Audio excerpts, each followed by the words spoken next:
It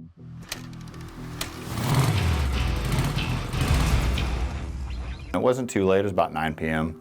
And so I jumped on my bike and headed back into town. And as I came into the intersection, a car from the center lane that was supposed to go straight decided that they were going to turn. I tried to steer away from the car, and as they saw me, they actually stopped. So the motorcycle, and I went into the rear right passenger door, and I left the motorcycle. After I impacted the car, my face wiped across the roof. I knew I was hurt, and I didn't know if I was gonna be better or not, which is kind of an interesting feeling. And I didn't understand the severity of my wounds either. I was airlifted and life flighted to a Trauma 1 center.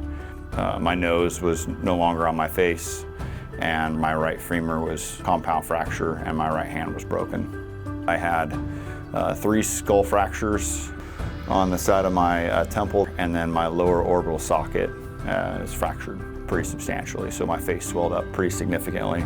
There's a lot of embedded gravel and glass where I didn't have it covered. That would have been prevented with a full face helmet. What I learned on motorcycles, dirt bikes, you have the potential to not see the squirrel or the rock or the other driver or the branch. If you don't wear the right gear, you're gonna hurt yourself. You put it on. You're not going to go into combat without your Kevlar and your IBA and your weapon system and your ammunition, because that's what we do. We go to war with the equipment we need to be as successful as we can. That's the same thing when you get on a motorcycle.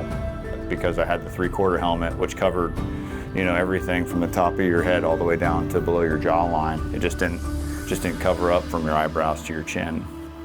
And that's where I impacted the top of the car with my face. If I would have hit the car with that force, without a helmet, or with a worse helmet, I would probably be dead on arrival. So that to me is the biggest takeaway from the helmet that I was wearing and why I wear full face helmets now. It saved my life, period. PPE saves lives, period.